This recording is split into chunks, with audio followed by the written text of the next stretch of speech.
તો વિરામ બાદ ફરી આપ સૌનું સ્વાગત છે અને હવે સમાચારોમાં તરફ આપણે આગળ વાત કરીએ રાજકોટની. તો રાજકોટ ગ્રામ્ય પોલીસ દ્વારા કાળીઓ ગેંગ તેમજ ઇમલા ગેંગના 17 જેટલા સભ્યો વિરુદ્ધ ગુજસી ટોક હેઠળ ગુનો નોંધી અને 12 જેટલા સભ્યોની ધરપકડ કરવામાં આવી છે. બંને ગેંગના સભ્યો દ્વારા છેલ્લા 10 વર્ષમાં રાજકોટ સહિત સમગ્ર સૌરાષ્ટ્રભરમાં અનેક ગુનાખોરીની ઘટનાને અંજામ આપ્યો હોવાનું સામે આવ્યું છે. રાજકોટ ગ્રામ્ય એસપી વિજયસિંહ ગુર્જર દ્વારા મીડિયા સાથેની વાતચીતમાં જણાવવામાં આવ્યું છે કે ગેંગ લીડર રણજીત ઉર્ફે રાહુલ ઉર્ફે કરો ઉર્ફે કાળિયો સોલંકી દ્વારા ગુનાહિત પ્રવૃત્તિઓ આચરવા માટે એક ઓર્ગેનાઇઝ સિન્ડિકેટ ઊભી કરવામાં આવી હતી. સિન્ડિકેટ ઊભી કર્યા બાદ છેલ્લા 10 વર્ષમાં કાળિયો ગેંગ દ્વારા રાજકોટ શહેર તેમજ રાજકોટ ગ્રામ્ય, અમરેલી, જૂનાગઢ, ગીર સોમનાથ, જામનગર, સુરેન્દ્રનગર, ભાવનગર તેમજ બોટાદ સહિતના જિલ્લાઓમાં ગુનાખોરીની ઘટનાને અંજામ આપવામાં આવી હતી.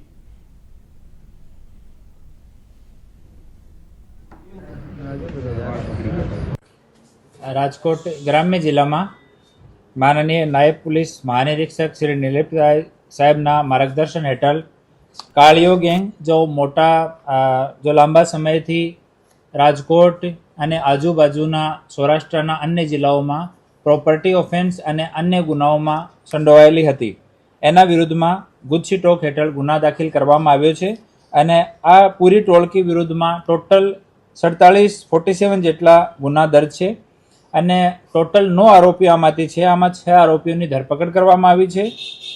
એક આરોપી જ્યુડિશિયલ કસ્ટડીમાં છે અને 2 આરોપીઓને શોધવાના પ્રયાસ અમારી ટીમ દ્વારા ચાલુ છે. આમાં જો મેન ટોળકીનો મુખ્ય જો લીડર છે રણજીત ઉર્ફે રાહુલ ઉર્ફે કરો ઉર્ફે કાળિયો, એના વિરુદ્ધમાં ટોટલ 29 ગુના રજીસ્ટર્ડ છે. બીજો વિક્રમ, એના વિરુદ્ધમાં 30 ગુના છે.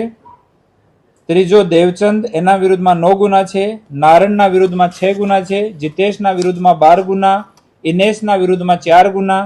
પ્રકાશ ઉર્ફે પક્કોના વિરુદ્ધમાં 12 ગુના. સાગરના વિરુદ્ધમાં 5 ગુના અને વિજય ઉર્ફે વિજલો, એના વિરુદ્ધમાં 19 ગુના હાલ દર્જ છે.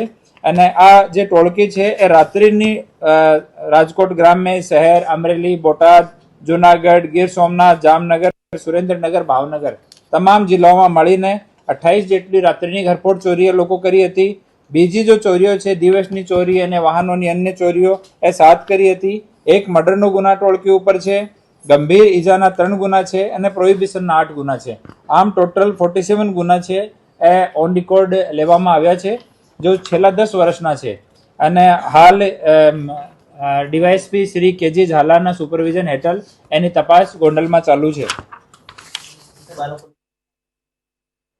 રાત્રિની ઘરફોડ કરતા હતા તમામ લોકોનો ગ્રુપ છે અને પોતાના રિશ્તેદારને જ પોતાની ટોળકીમાં રાખે છે અને વગર રેકી વગેરે લોકો ચોરી કરવાવાળા છે કે ડાયરેક્ટ જાય, બંધ મકાન મળે અને ત્યાં તુરંત તોડીને અને ચોરી કરતા હતા લોકો.